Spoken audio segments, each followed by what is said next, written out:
काशी में 80 घाट पर तुलसीदास रोज रामचरितमानस को गाते थे। एक बार गोस्वामी प्रातःकाल शौच करके आ रहे थे तो कोई एक प्रेत से इनका मिलन हुआ। उस प्रेत ने प्रसन्न होकर गोस्वामी जी से कहा कि मैं आपको कुछ देना चाहता हूं।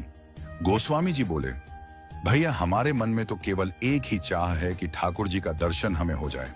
उस प्रेत ने कहा कि महाराज, मैं यदि दर्शन करवा सकता तो अब तक मुक्त ना हो गया होता।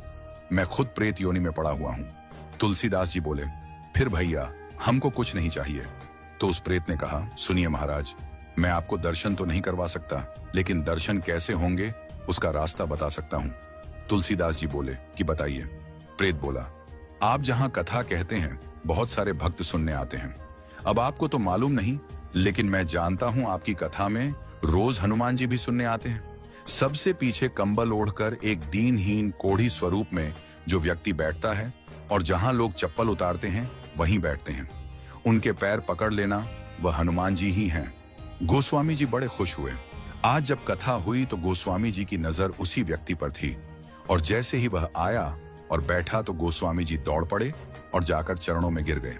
गोस्वामी जी बोले, महाराज आप सबसे छुप सकते हो, मुझसे नहीं।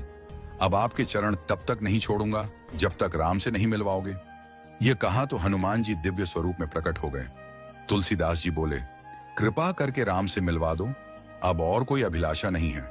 हनुमान जी बोले कि आपको राम जी जरूर मिलेंगे, लेकिन आपको चित्रकूट चलना होगा। गोस्वामी जी चित्रकूट गए, मंदाकिनी में स्नान किया, कामदगिरी की परिक्रमा की, खोज रहे हैं कि प्रभु कहां मिलेंगे। सामने से दो राजकुमार घोड़े पर आए, एक गौर वर्ण और एक श्याम वर्ण। उन्होंने रास्ता पूछा तो तुलसीदास जी ने बताया और वो चले गए।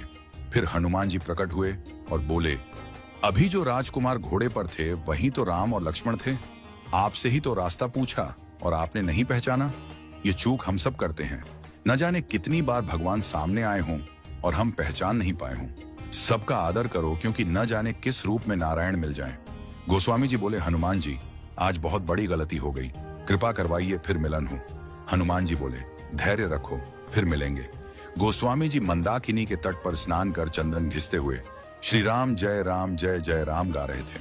ठाकुर जी बालक रूप में आए और बोले, बाबा चंदन बहुत प्यारा घिसा है, थोड़ा मुझे लगा दो। गोस्वामी जी ने दिया।